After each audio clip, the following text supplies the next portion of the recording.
기도하고 시작할게요. 사랑해 주님 감사합니다. 저희가 또 이렇게 자정 기도회로 만났습니다. 어디에서 무엇을 하든지 간에 또 유튜브를 열고 페이스북을 열어서 이렇게 만날 수 있는 공간을 주신 것 감사를 드립니다. 하나님, 저희들이 이 시간 여러 가지 걱정에 사무쳐 있는 것이 아니라 그 걱정 너머에 일하시는 그 하나님을 발견하고 그 하나님을 좀 찬양할 수 있는 저희들의 시간들이 되게 하여 주셔서 모든 기도와 간구를 감사함으로 아버지께 아뢰일 수 있는 자정 기도회가 되게 하여 주시옵소서.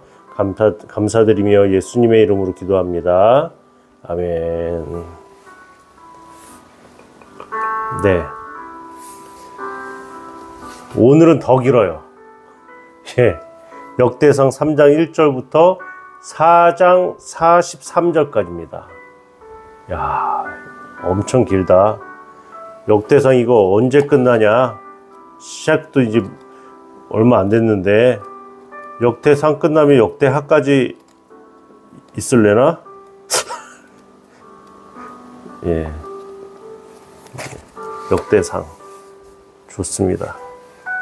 오늘 말씀은 어제도 말씀드렸지만 길어서 뭐 그거 읽으면 시간 다 가니까 각자 좀 읽으셨으면 좋겠다. 읽고 오시든지 아니면 지금 큐티책이나 성경책이 있으신 분들은 지금 조금씩이라도 좀 보시면서 함께 말씀을 나누었으면 좋겠다. 예, 이렇게 했으면 좋겠어요. 예, 오늘 본문 속에서는 크게 이 두 가지가 나와 있습니다.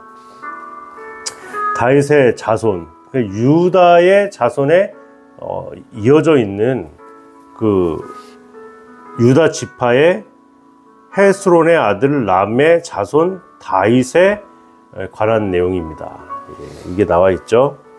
예, 여기서 보면 헤스론의 아들들은 여라무엘과 람과 글루베다. 글루베는 갈렙이다, 동명이인이다, 같은 이름을 썼던 사람이다, 이렇게 표현을 했었고, 그 중에 람이라는 사람의 이 자손이 바로 이 다윗이다, 이걸 말해주고 있고요. 다윗이 또 아들들을 낳았다. 맏아들은 암논이다. 동그라미 한번 쳐보십시오. 암논.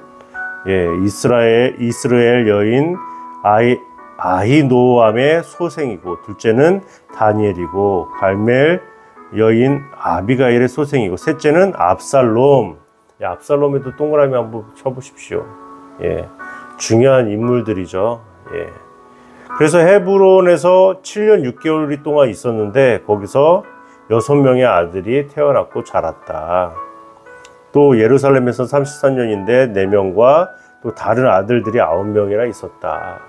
그 외에 있었다. 중간에 이제 9절 보시면 다 다윗의 아들들이요 그들의 누이는 다말이라 라고 했었습니다. 다말에도 동그라미 치시고요. 예, 사건 이야기 잘 아시죠? 암논이 이 다말을 범했던 사건을 통하여서 이 압살롬의 그 반역이 있었다. 이런 것들이 있습니다. 그래서 유다 지파 헤스론의 아들 람의 자손에 대해서 이야기하고 있고, 또 유다 지파 유다 이 자손들에 대해서 쭉 설명하고 있고요. 4장에 이제 넘어와서 4장 24절부터 보면 다른 지파에 대해서 나옵니다. 시므온 지파. 시므온 지파는 작은 지파였습니다. 어쩔 때는 유다 지파에 이렇게 속하기도 하고, 그만큼 작은, 제일 적은 인원의 사람들이 있었던 지파가 이 시므온 지파였다. 그러니까 당시 가나안에 입성할 때가 유다는 76,500명이었고 시므온 지파는 22,200명이었습니다.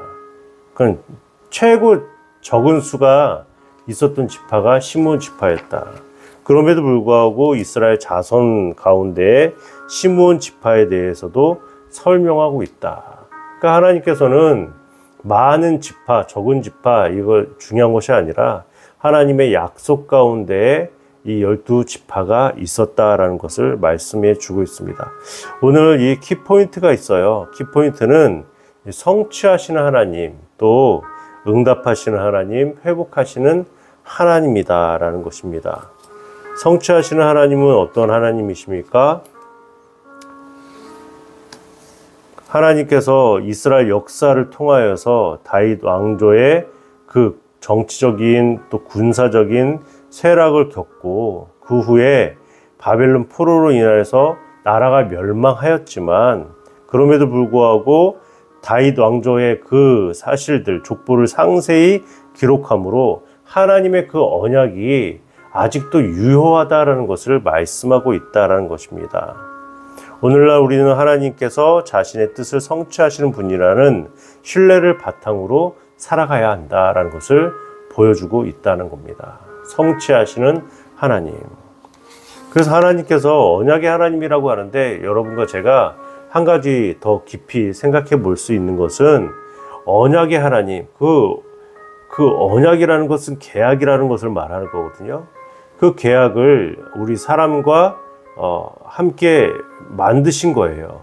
그런데 그 하나님께서 그 언약이라는 것, 계약이라는 것을 그 계약이라는 것 안에 갇혀 계신 분이 아니라는 거예요. 이해가 되시죠?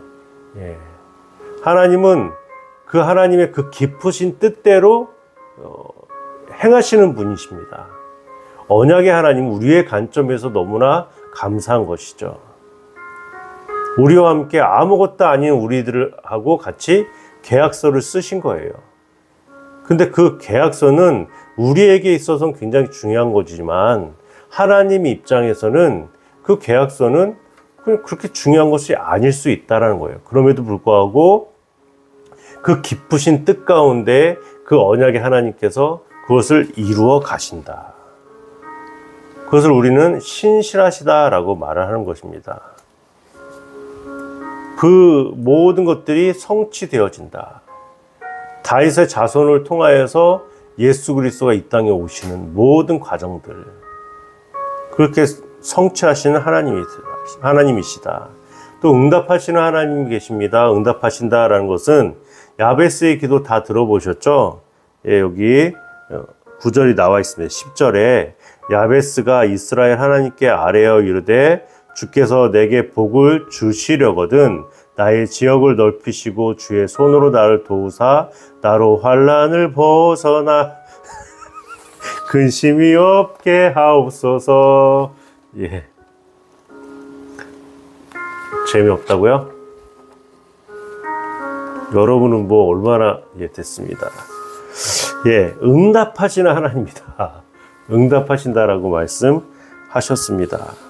이 야베스의 기도 다 들어보셨지만 그 단순히 물질적인 번영을 구하는 것이 아니라 하나님의 보호하심을 구하는 거예요. 하나님의 인도하심을 구하는 겁니다.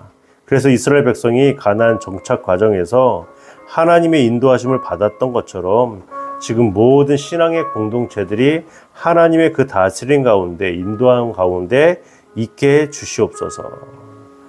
그렇게 간절히 기도하는 거예요. 그러니까 응답하시는 하나님, 또 회복하시는 하나님입니다. 시므온 지파에 대해서 말씀을 드렸잖아요. 분배로 받았지만 점차 약해져서 유다 지파에 흡수되는 모습들을 보입니다. 그러나 이 역대상에 기록했던 자는 시므온 지파가 기업을 회복하는 모습을 기록하는 거예요. 쓱 지나가는 것이 아니라 그 족보에 대해서 상세하게 기록한 것을 보아도 알 수가 있습니다. 하나님의 회복이라는 것은 어떤 특정한 지파에 국한된 것이 아니다. 이스라엘 전체를 향한 것이고 누구든지 하나님의 그 인도한 가운데에 있다. 회복할 수 있다라는 것을 보여주고 계신다는 겁니다. 그러니까 우리가 성취하시는 하나님, 응답하시는 하나님, 회복하시는 하나님을 정말 믿고 신뢰해야 된다는 겁니다. 얼마큼 신뢰해야 됩니까? 영원히. 쉽지 않은 거죠. 신뢰라는 것이. 왜냐하면 우리는 신뢰라는 것을 우리 주변에서 찾았기 때문에 그래요. 신뢰라는 것, 그것이 영원히 지속되는 것들보다는 신뢰라는 것이 있지만 그것이 깨져가는 것들을 눈으로 많이 보았기 때문에 하나님을 신뢰한다는 것을 알고 있지만 우리가 몸으로 느꼈던, 체험했던 그 수준의 신뢰밖에는 되지 않는 거예요. 근데 하나님은 그런 분이 아니시죠. 그 깊으신 뜻대로 행하시는 분이십니다. 이루시는 분이십니다.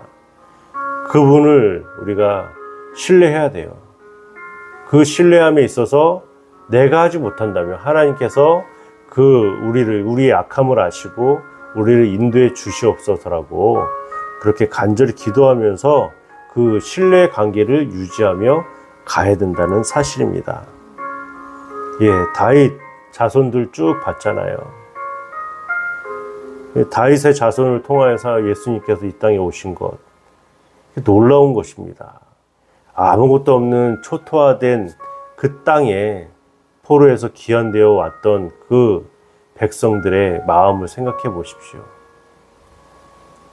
그들은 다시 차곡차곡 세워 나가야 될 필요가 있었던 것입니다. 그 가운데 무엇입니까? 가장 중요한 것은 하나님께서 12지파를 다시금 회복해 주신다라는 것이죠. 옛적같이 해 주시옵소서라는 그 회복과 부흥을 기대하고 있다는 것입니다. 우리도 그렇게 기도를 했으면 좋겠습니다. 무너져버린 우리의 상황들, 환경들, 우리의 마음들, 하나님 다시금 회복시켜 주시옵소서. 시므온 지파를 회복시켜 주셨던 것처럼 우리의 영혼을 회복시켜 주시옵소서. 그렇게 기도하시고 야베스처럼 어떤 물질을 구하는 것이 아닙니다. 하나님께서 나와 함께 주시기를 간절히 기도했다는 것입니다. 그것처럼 하나님 나와 함께하여 주시옵소서 기도하시고 모든 그 언약을 이루어 가시고 성취하시는 하나님, 그 하나님이 우리의 하나님임을 믿고 감사하면서 기뻐하면서 살아가겠습니다. 우선 이 세 가지 함께 기도드리도록 하겠습니다.